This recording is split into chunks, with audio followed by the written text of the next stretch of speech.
Ella doesn't give a shit.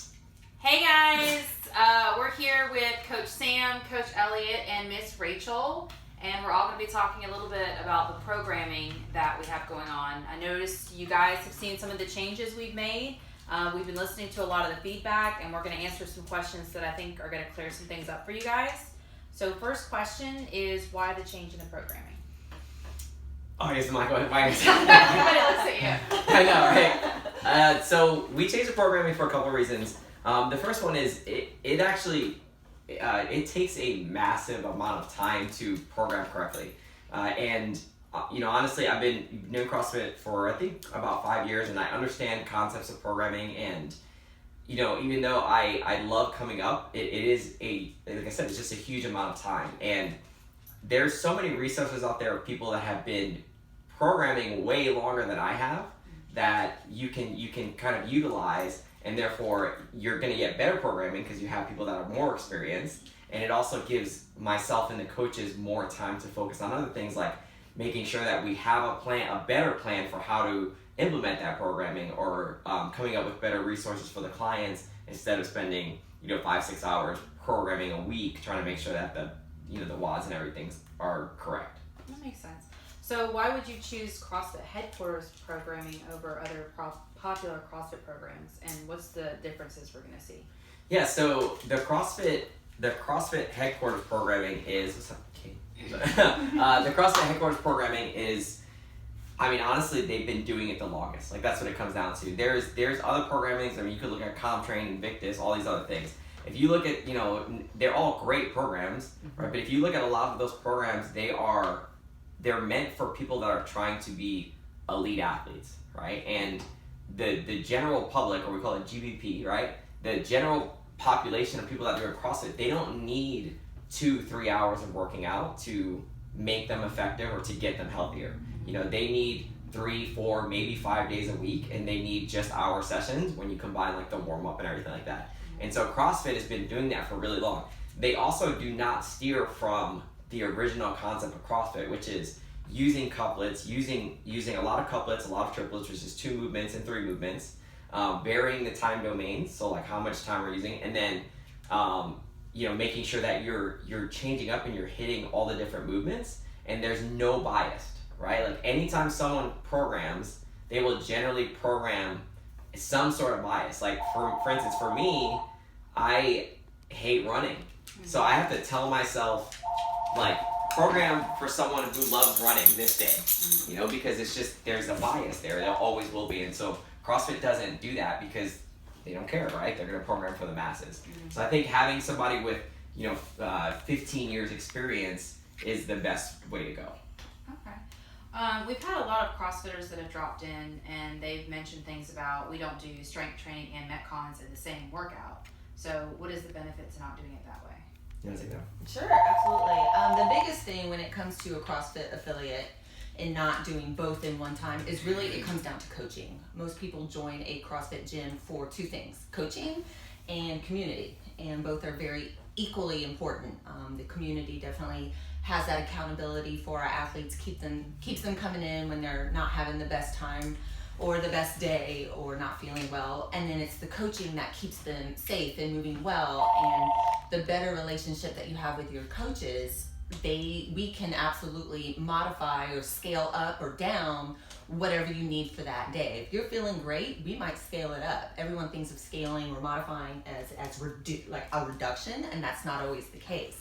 I have some of my athletes where I'm like, okay, today instead of doing 20 at this weight, I want you to go up in weight and maybe just do 10 and still meet the same stimulus. But really it just comes down to coaching. I cannot coach everyone in a class, even if there's 2 or 3 coaches on the floor, correctly in a lift, and then also have time to teach and practice the movements for Metcon and then coach in the Metcon within 60 minutes. It's just not truly giving value to the client. And honestly, to add on to that, the coaching aspect is huge, but you also got to think about it in the sense that, when you have a newer athlete, yes, in 20 minutes, you can do a 7x1 of a back squat, right? Just 7 sets of, 1 rep working up to heavy. When you're a new athlete, you can do that. But when you're an advanced athlete, when you have someone who's been in here a year, 2 years, we have our advanced athletes who are at a 7x1 could hit up to 400 pounds on a back squat. You cannot do that in 15 minutes. You will break something, right? Take it from a physical therapist, like you will break something. So, having ample time to actually be warm and take your time to work up to these sets is super, super important. And when you put a lift, you have to go over that lift. Just give them 15 minutes, which is again no time, and then you're rushing to go through a metcon that you really didn't warm up if it's completely different from the lift. So not only coaching, but the safety aspect and doing the lift correctly is super, super important. Going back to general physical preparedness, that GPP we were talking about, everyone has their favorite thing to do. They either like to do maybe the cardio or the lifting, and when you have both, we call it cherry picking. Some people might focus more on the weightlifting only and kind of bypass the metcons because they don't really like it, or vice versa. Really not get it, like, oh, I don't really like lifting, but it's programmed, so I'm gonna do it, half-assed, and then just constantly do a metcon, which can be detrimental if you do it too often. So, but I think we'll get into that in a minute. Well, another good question is, do pure strength days benefit the non-competitive athlete? What about people who are just trying to lose weight? Yeah, 100%. So any type of strength training is going to have some sort of benefit. There's been studies where 70, 80-year-old people are using a walker, and just from using the walker, just that little extra weight that they're using is actually building muscle, and they're starting to actually move a little bit better, right? So see, she's excited about it. So any type of strength training is going to benefit. And the other thing is that because you're in your first year or 2 years of CrossFit, it's not even so much strength training at that point, but just training your body to understand how to move better, right? So practicing, like using that time to actually practice the movements and gain the form, you're going to see massive gains from just squatting. That's why, like, in your first year, we all know, like, the first 2 years of CrossFit is the best, because every time you walk in here, you put like 10 pounds better. But it's not that you're getting stronger every single week. It's just that you're moving better, right? And so your body is kind of adapting to that. So there's definitely a huge benefit to doing solo strength sessions for both advanced and for newer athletes. And in advanced, if you go into the advanced side, you're going to get strength from any weightlifting that you do. Like, even in a metcon, if you're doing a 135-pound snatch, it's not, it's in a metcon, you don't gain strength. It doesn't work like that. But at a certain point, yes, you're going to plateau, and then dedicated strength days are a necessity when you're talking about advanced athletes, because it gives you the ability to go up in weights that you wouldn't do normally in a metcon. And muscle burns more fat than, it burns more calories than fat or anything else. The more muscle you have, the more calories you're going to burn naturally as part of your basal metabolic rate.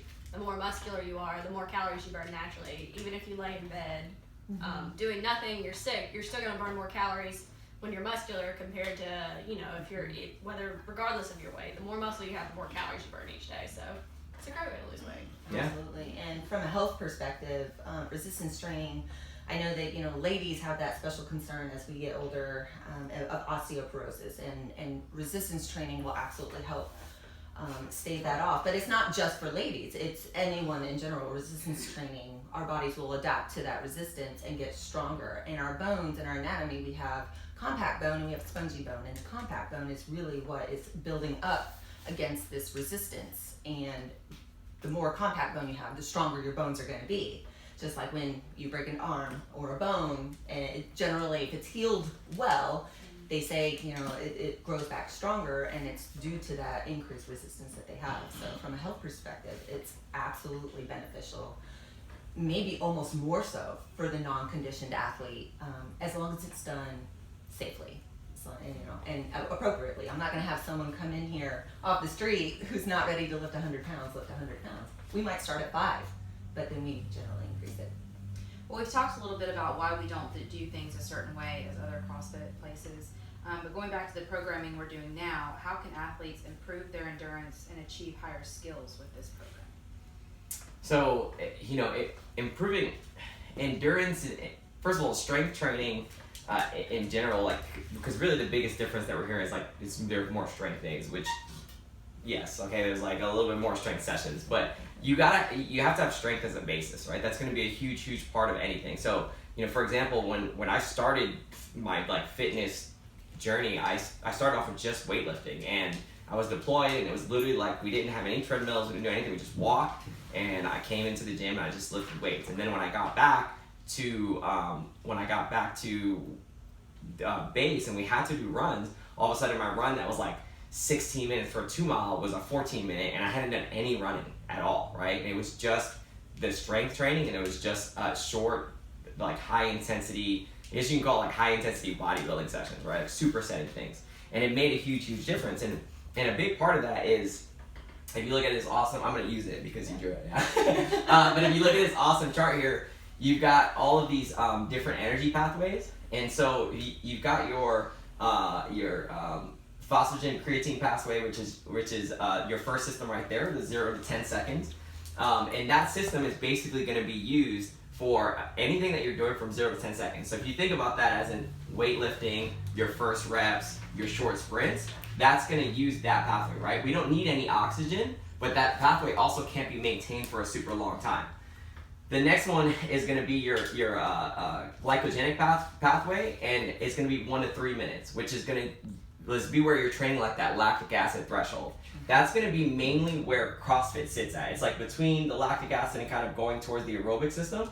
But that's going to be the system that you're going to be burning all the carbs. That's why we're like, you need carbs to do this, right? And it's going to be the short intervals. It's going to be those max effort, maybe a little bit longer sprints. It could even be like if you're doing a longer workout, but you're taking longer rest in between, you could even still be using that pathway, right? And then you're going into the aerobic system, which is going to be anything past, that 3 minutes or above 30 minutes and forever. Like, I don't know if there's another pathway past that, but I'm sure nobody wants to take time to study it, right?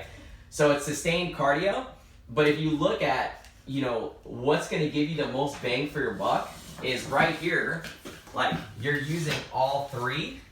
And so when you do lifts, you're using all three. Whereas when we get here, this pathway goes away, right? When we get to aerobic, yes, we're still using a little bit here, but nowhere near the amount that we're going to be using just sitting in this little pocket, right? So by doing strength training, everyone's like, oh, I don't feel like, I did a whole bunch that day because I did strength training. When in reality, you use all your pathways that day, and you're getting the maximum bang for your buck in this little short. Because at the end of the day, like, intensity is where it's at. Like, intensity is where you're going to make your gains, where you're going to make your money. Like, all of that stuff is going to be in the intensity. So the higher intensity we can hold, the better gains we're going to make across the board, not just in the anaerobic systems, but in the aerobic systems as well. Awesome. Miss Rachel, you've been with us about a year, and you do physical therapy, correct? So in your professional opinion, what do you think about the recent changes in our programming? I've really enjoyed them personally. I think that sometimes we get into this mentality, especially, and I'm not trying to be a hater, but with the lift sore, that you think that every workout you should be sore after it, and that's not true. If you're constantly breaking down your muscles and you don't have time to recover to get out of that soreness, then your body's doing just that. It's not recovering. If you stay sore all the time, that's your body telling you, hey, you beat the crap out of me, and it still really freaking hurts. So having those lighter strength days where you're still working on a skill, you're still working on your strength, but you're not constantly abusing your muscles, putting, 50 to 100 reps of something onto your muscle to the point where you're so fatigued you can't lift your arms in the morning. It's beneficial. It gives you the recovery. It's more like I know people say active recovery is probably the best term for it, and it kind of encourages more of that active recovery. Okay. And in your opinion, what are the benefits you see of pure strength days or having strength separated from Metcons sometimes? I know personally, when I see that Metcon, I'm like, I'm going to finish this as fast as possible. I'm going to try and get through this and do it, because everyone else finished in 15 minutes and I'm not going to finish in 25. That'll make me look like a loser. And the first thing that fails is form. And so you're just throwing the weight, trying to get this shit up. Oh, sorry. Trying to get it, trying to get it done. And that's why the coaches are constantly coming around. Keep your heels down, stay back, get your hands up, high elbows, really flip your wrists. And it's because you're too focused on the speed and you're not focused on the movement. When we have these pure strength days, it makes you focus on it. If you're only doing 7, even when we did like the 7x2 the other day, you know, you're only doing 14 of the movement, you really think, well, I'm doing 2, and you're focused. You're not losing it by that 3rd or 4th rep when you're getting tired. You're still keeping that good form. And if you train good form, when you're not tired, you're more likely to keep good form when you are starting to get tired. It decreases the number of bad reps. That makes a lot of And sense. bad reps are how you get hurt. And then you gotta go Just say say no. Yeah, see. And But then you're out of CrossFit, and then you get out of shape, and then you're like, man, now I feel like a real loser because it took me 30 minutes to finish the Metcon. And 30 years later, Yeah. on your couch Right. drinking. And to kind of like to caveat off the point of like the strength days and the form and things like that, you know, for the seasoned athlete, because you know, and I understand, I was, you know, when I started CrossFit, I want to do Metcons all day every day, but for the seasoned athlete, just understand that when you get to a level where you're competing, or if you're looking to compete, the biggest like difference maker is whether you can lift the weight in the RX, right? And if you cannot lift that weight, then there's nothing you can do. The engine doesn't matter. It doesn't matter how many pull-ups you can do. At the end of the day, like, if you can't snatch 165 pounds or 200 pounds, then Metcons don't matter, right? So you have to get the strength first. You have to get these certain numbers, and then we can focus on the Metcon. Also, strength takes years and years to build, where an engine, you could do a 6-week engine cycle and see a 10% gain in your engine. In strength, you're talking a year, 2 years before you're going to see a 10%, especially when you start to actually plateau. So. And I love that you talked about intensity while weightlifting with the focus of the form, because unless you're a brand new athlete, and we're talking like the first 2 weeks, because that's where the muscle and mind kind of make that neurological connection. It just takes about 2 weeks, which is why sometimes when we first start something, you know, we're kind of unsure of what we're doing, and then in the next 2 to 3 weeks, like, it's just every day in here we're like, oh, we're crushing it, I did something new. But it's if you wear a heart rate monitor or you have a watch, I mean, and you start to get kind of heavy, that one lift that might only take 15 seconds or less, check your heart rate. I mean, the heart rate gets up, or should get up, into the 160s, possibly even 170, depending the type of lift it is. Which, although it's only 10 seconds and it's using that energy pathway, the intensity is enormous. And then you have to take that 3 to 5 minute break to recover, replenish that energy system, and yet it is still very, very intense. But you're right, a lot of people don't equate weight, like 1 or 2 reps, with high intensity, when it really is when you're looking at heart rate. And if you're in our body fat blast challenge, I'm going to be doing a Facebook Live on how heart rate and intensity go together here soon. So Programming plug. Well, I think you guys pretty much answered our questions about the new programming. I know that I was one of those that was a little confused by it when we changed, but I definitely understand 100% why we're doing it this way, and I'm excited to see the changes that we're going to have. So if you guys have any other questions, be sure to go to Coach Sam or Coach Elliott, and they'll clarify them for you. Thanks, Also, guys. drop it in the comments, and we'll Yeah. answer it in the comments too. love it.